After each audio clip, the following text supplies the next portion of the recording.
Okay, let's jump right in. We're doing a deep dive today, looking at a really interesting mix of sources that kind of give you a snapshot of what's buzzing on X right now.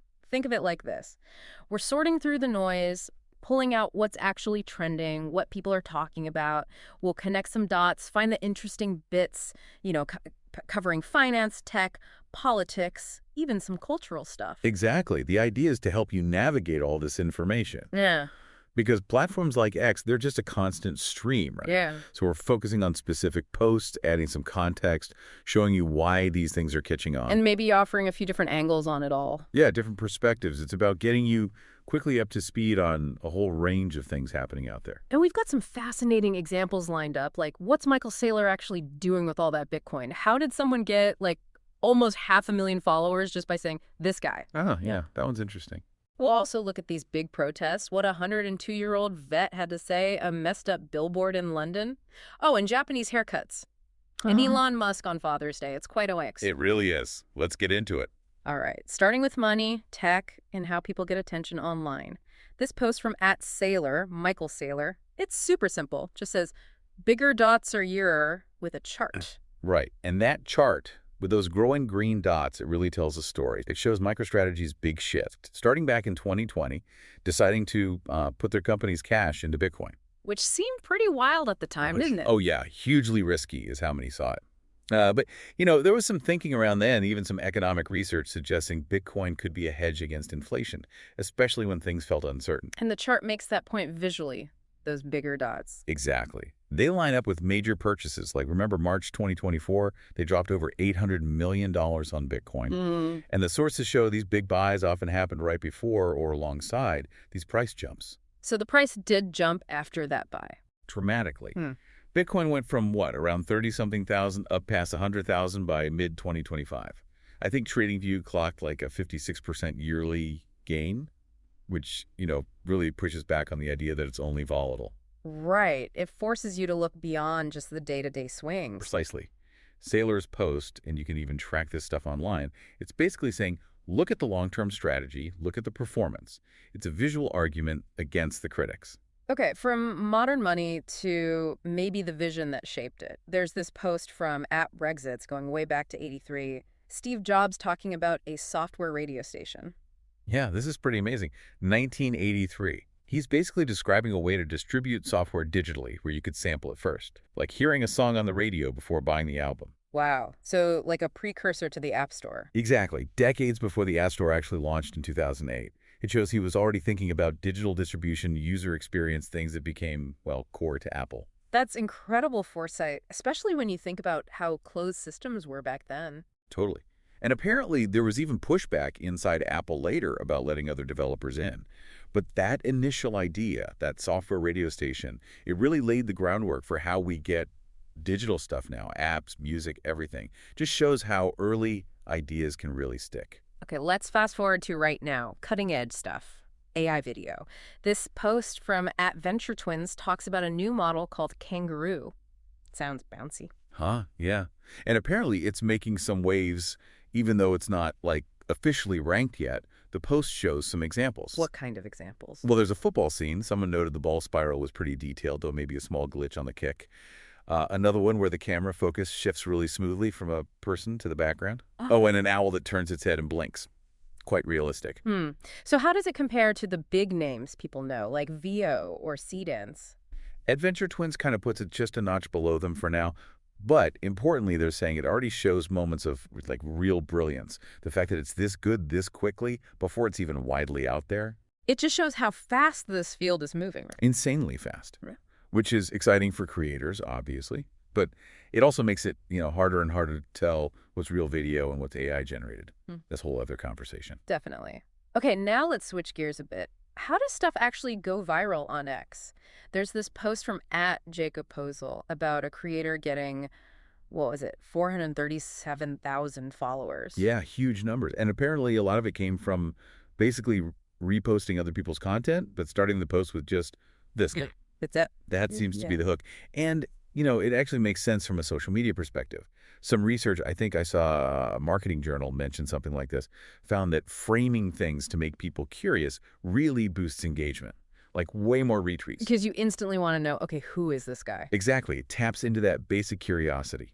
And it points to this maybe surprising trend where sometimes just finding and sharing good stuff curating can actually grow an account faster than always trying to make something totally new. So aggregation beats original creation sometimes. Seems like it, at least in some cases on X. Like XAI even did an analysis, finding a huge chunk of viral posts were basically aggregations. Interesting. Is there a catch? Well, the source does bring up the question of paid ads potentially boosting things Yeah. and mentions, issues with influencers not always disclosing sponsorships. So the organic growth story might be a bit more complicated. Right, there's always layers. But the takeaway for you, I think, is just understanding how attention works online.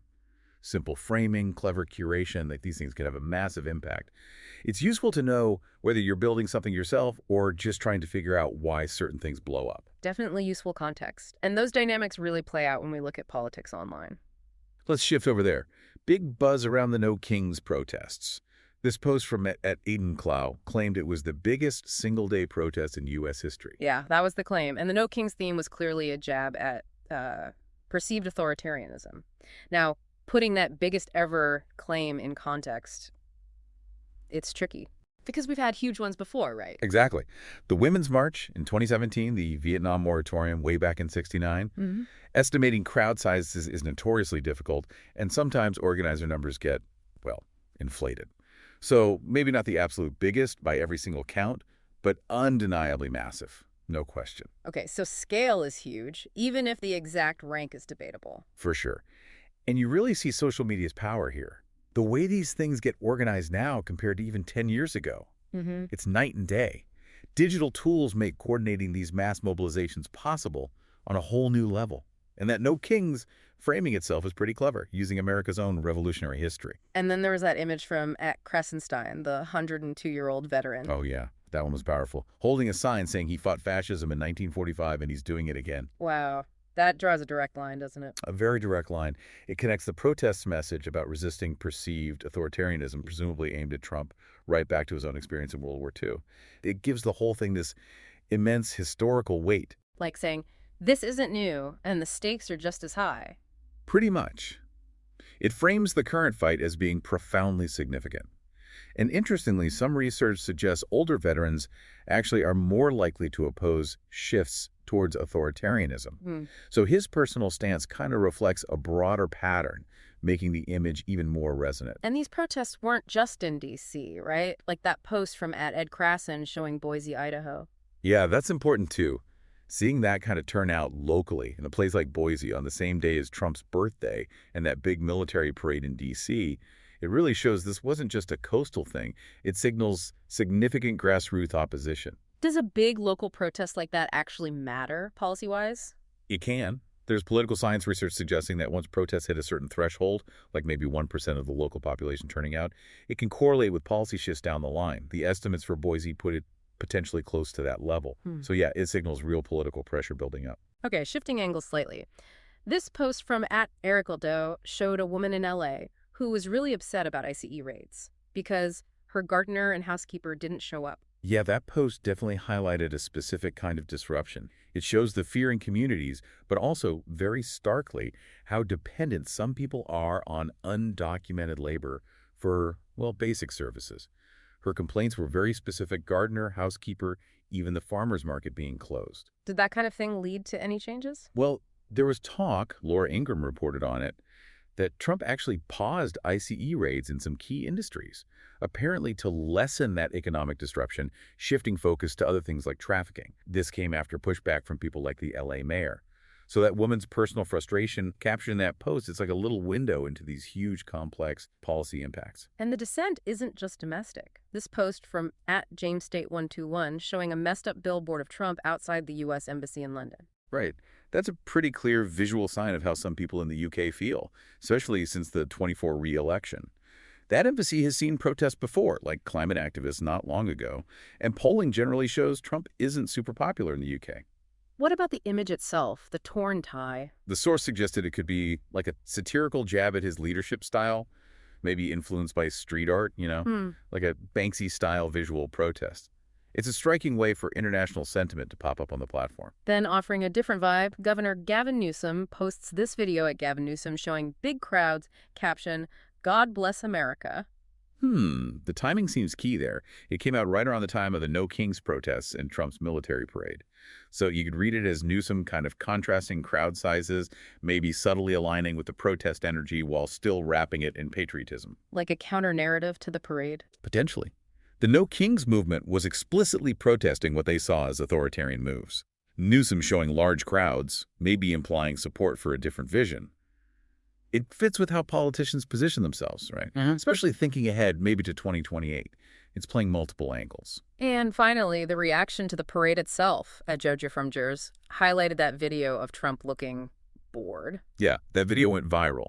And the context is this parade was something Trump reportedly really wanted, cost a lot, big military display, but it also got hit with criticism about attendance, the cost, and, Trump's own history with the military, which protesters were bringing up with signs like Commander Bone Spur. So social media just zeroed in on his expression. Exactly. One little clip from TikTok shared widely on X captured him looking disinterested, and that became the story for a lot of people online. It totally overshadowed the official narrative. Just shows how powerful a single visual, a single emotion can be in shaping how people remember an event online. Okay, enough politics for a bit. X isn't just about that, right? It's also culture, connection, sometimes weird stuff. Like this post from @DudesPostingWs saying every guy needs to get a haircut in Japan. Yeah, I saw that. The source mentioned a YouTube video embedded from Zangiri Barber. Apparently, it's this incredibly detailed experience. More than just a quick trim, then. Oh, yeah. We're talking meticulous, cutting, shaving, head massages, the whole 9 yards. People online were describing it as almost like therapy, super relaxing, a totally different level of care compared to what many expect in, say, a Western barbershop. So it's about the experience, the cultural value placed on it. Exactly. That kind of Japanese perfectionism and hospitality coming through in something as simple as a haircut. It's funny how something like that can capture people's imagination online globally. And lastly, super simple, but it got attention, Elon Musk's Father's Day post. Yeah?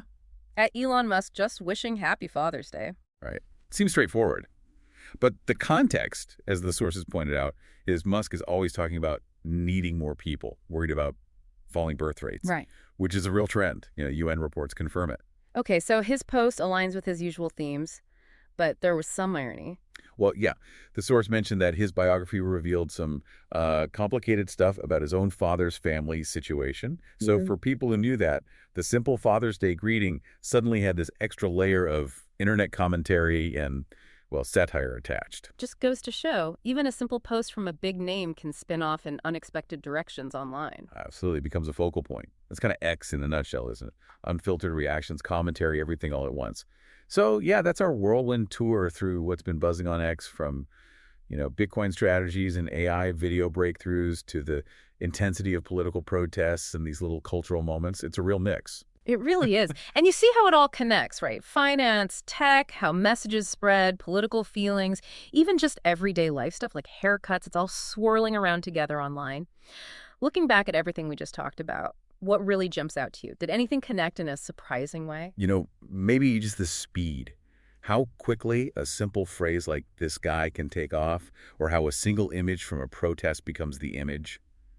And thinking about how those dynamics, the viral tactics, the potent symbols, the cultural snapshots, how they shape not just what we see online, but how we actually understand things. Exactly. How we make sense of the world around us, filtered through this constantly shifting digital lens. It's definitely something to keep thinking about. Definitely is. Powerful stuff. Thanks for joining us for this deep dive.